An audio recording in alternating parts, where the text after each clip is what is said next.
राजा परीक्षित भगवान सुखदेव जी के चरणों में जाकर बैठे। कल आपने कथा में सुना।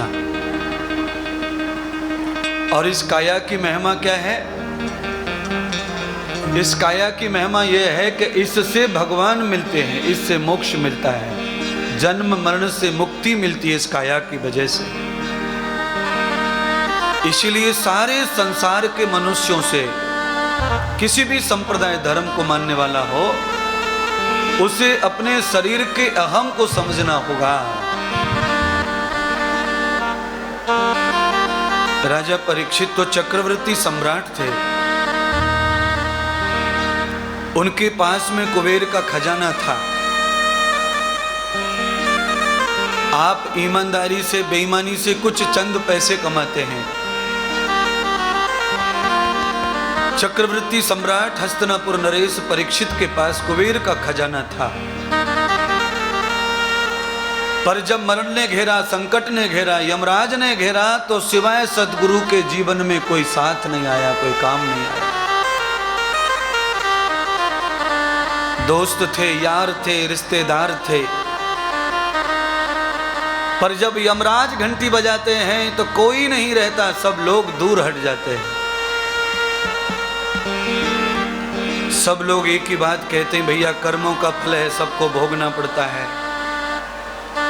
इसने भी कोई कर्म ऐसा किया होगा जो इसे इस तरह चुकाना पड़ रहा है। इसीलिए वो दिन आए तुम्हारी जिंदगी में, जो परीक्षित की जिंदगी में आया मृत्यु का, वो दिन नहीं आए तुम्हारी जिंदगी में। उसके लिए मैं आपसे प्रार्थना करता हूं, जीवन को अच्छा करो। ये भागवत, ये सत्संग, ये महात्माओं की साधना, ये तपस्या, घर का त्याग, ये सिर्फ संसार के प्राणी मात्र के कल्याण के लिए है। इस जीवन का कल्याण अगर मुझे ऐसे करना होता तो मैंने हिमालय भी देखा, मैंने वहां भी तप जप किए, मैंने बहुत सारे हिमालय पर्वतों में भी किए, हल्दी घाटी में भी किए, विंध्याचल पर भी गया, मैं कई जगह पर जा चुका हूं। पर बाद में भगवान बार बार ये प्रेरणा करते हैं, हमारे गुरुदेव ये कह के गए कि जब तक तुम्हारी श्वासें चलें तब तक समाज के लिए काम करो, और जगत का, राष्ट्र का, जीव का कल्याण होता है तो उसमें हमारा कल्याण तो जुड़ा हुआ है। हम तो स्वयं उसमें तर जाते, हम तो स्वयं अपना कल्याण कर लेते। एक बात बताइए, आपने प्याऊ खोला चौराहे पर, प्यासे को पानी पिलाने के लिए आपने दुकान लगाई, फ्री में पानी पिलाते हैं, तो सबको पानी पिलाने वाला खुद प्यासा कैसे रह सकता है? हम सबकी प्यास की चिंता कर रहे हैं, तो समय आने पर उस पानी से हम अपनी प्यास बुझा लेंगे।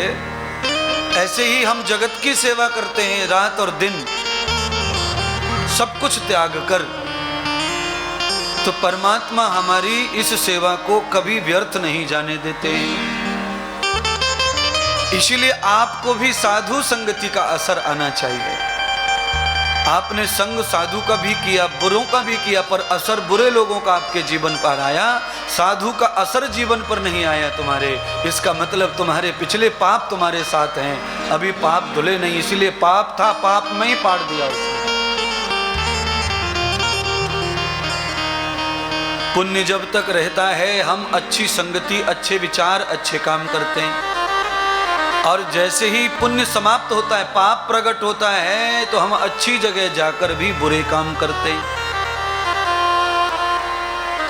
तो ये कथा क्यों हो रही है, ये भागवत क्यों लिखी व्यास जी ने, इसकी रचना क्यों की है, इतने परेशान क्यों थे वो कलयुग को लेकर? क्योंकि कलयुग में व्यक्ति इसी प्रकार की प्रवृत्ति का हो जाएगा। तब उसे संत चाहिए, सत्संग चाहिए, संगति चाहिए। आज राजा परीक्षित ने सारी दुनिया का त्याग कर दिया और गुरुदेव के चरणों में चले गए, भगवान नारायण की कृपा से। भगवान की कृपा से संत मिलते हैं और संत की कृपा से भगवान मिलते हैं। ये दोनों बराबर की जोड़ी है। संत और भगवंत ये दोनों एक दूसरे की पाने की कृपा करते हैं। पहले भगवान कृपा करेंगे तो गुरुजी मिलेंगे, और फिर गुरुजी कृपा करेंगे तो भगवान का दर्शन होगा। यस्य प्रपन्नम गति च भूतम दर्शनम योग भागवतम।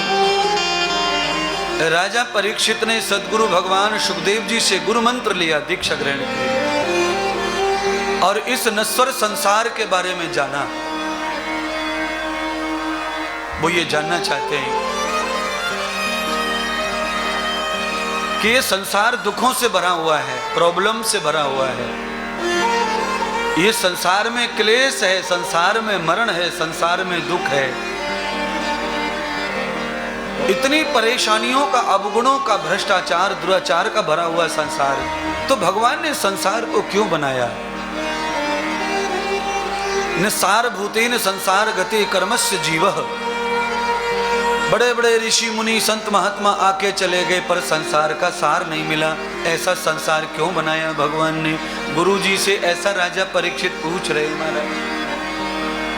न जन्मम प्रवृत्ति पुण्यम गते, न जन्मम प्रवृत्ति पुण्यम गते, पुण्यम प्रवृत्ति जन्मम गते, यस्यम प्रपन्नम न जन्मम जन्मम पुण्यम न विशारदा। गुरु जी से और भी पूछा प्रश्न। जीवन में कभी अच्छा काम न किया, जीवन में कभी सद्गति पाने की इच्छा हुई, जीवन में कभी पुण्य नहीं किया, जीवन में कभी श्रेष्ठ कर्म नहीं किए, तो उद्धार कैसे हो जाए? फिर कैसे कल्याण होगा? बृहतम इदन्न मम। शास्त्र कहता है कि संसार में कुछ भी अपना नहीं है, और हम सब चीज को अपना मानते हैं, तो कैसे कल्याण होगा? ये सारे प्रश्न गुरुजी से पूछने चाहिए, इनका समाधान हो जाए तो ही गुरु ज्ञान आपको मिला, ऐसा तुम्हें समझना चाहिए। कहीं धागा बंधवा लिया, कहीं ताबीज बनवा लिया, कहीं कुछ करवा लिया, ये गुरु ज्ञान नहीं है, ये पांडित्य ज्ञान है। ये सक्सेस भी हो सकता है और ये नॉन सक्सेस भी हो सकता है, क्योंकि ये कर्मकांड है, पांडित्य है, इसमें प्रतिशत सत्य पूरा होता नहीं है। पर उपदेश का जो सिद्धांत है वो कभी झूठ नहीं होता है, वो परम सत्य होता है, क्योंकि वो शास्त्र प्रमाणित है। सिद्धांत जिंदगी में नहीं बदलेंगे, तुम बदल सकते हो, संसार इधर से उधर हो सकता है, पर सिद्धांत कभी बदलता नहीं है। अच्छा बोलिए, 100 साल पहले पानी को कैसे गर्म करते थे लोग? 1000 साल पहले पानी कैसे गर्म करते होंगे? बिल्कुल अंदाज फिट कर लो। आज जिस तरह पानी गर्म होता है, 1000 साल पहले भी वैसे ही होता होगा, और 1000 साल आगे भी वैसे ही होगा। ये सिद्धांत है, ये विज्ञान, ये कभी झूठ नहीं होगा।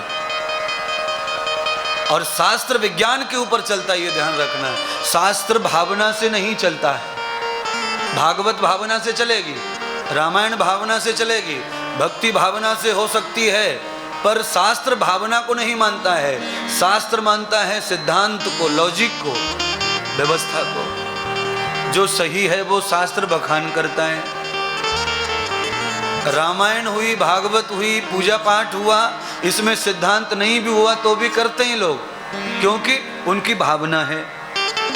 सिद्धांत नहीं है पर भावना है, इसलिए करते हैं। पर याद रखना, सिद्धांत सत्य होगा तो भावना सफल होती है। बिना सिद्धांत के भावना अंधी कही गई है, वो सफल होने वाली नहीं है। अच्छा बोलिए, आप चूल्हे को कंकु लगाओ, हल्दी लगाओ, फूल चढ़ाओ और अलग बैठ जाओ, रोटी पका देगा चूल्हा? है? देखो मारवाड़ी समाज, उत्तर भारत में नई बहू आती है तो पहली बार किचन में ले जाते हैं, तो चूल्हा पुजवाते हैं, उससे किचन की पूजा करवाते हैं, क्योंकि हम किचन को देवता मानते हैं, अन्नपूर्णा का घर मानते हैं उसको। तो बहू रानी का पैर पड़े लक्ष्मी मानकर उससे पूजा करवाते हैं, अग्नि देवता की, अन्नपूर्णा की। उसके बाद पहली बार भोजन पकाती, गैया को खिलावे, पंडित जी को खिलावे, तब सास ससुर को खिलावे। ये हमारी परंपरा है उत्तर भारतीय लोगों की। इस परंपरा से हमारे घर गृहस्थ चलते हैं। ये सिद्धांत सही है, ये शास्त्र सही है, पर इसमें अगर भावना कर ले, बेडरूम में बैठी बैठी बहू जो है चूल्हे का फोटो लेके पूजा कर ले, किचन का फोटो लेके पूजा कर ले और कार्यक्रम हो जाएंगे, नहीं होगा। ये रॉन्ग है। भावना अंधी होती है और सिद्धांत से भावना सत्य हो जाती है और सफल हो जाती है। गीता के 18वें अध्याय में भगवान ने इतने श्लोक गाए हैं। सारे श्लोक का अर्थ यही है कि भगवान ये कहते हैं कि कोई ज्ञानी हो, अज्ञानी हो, पढ़ा हो, अनपढ़ हो, काला हो, पीला हो, सफ़ेद हो, कुरूप हो, सुंदर हो, फटे कपड़े में हो, नए कपड़े में हो, एक बार राम कहा हो या 100 बार कहा हो या कभी न कहा हो, पर उसकी भावना सच्ची है तो मैं उसे प्राप्त हो जाऊंगा।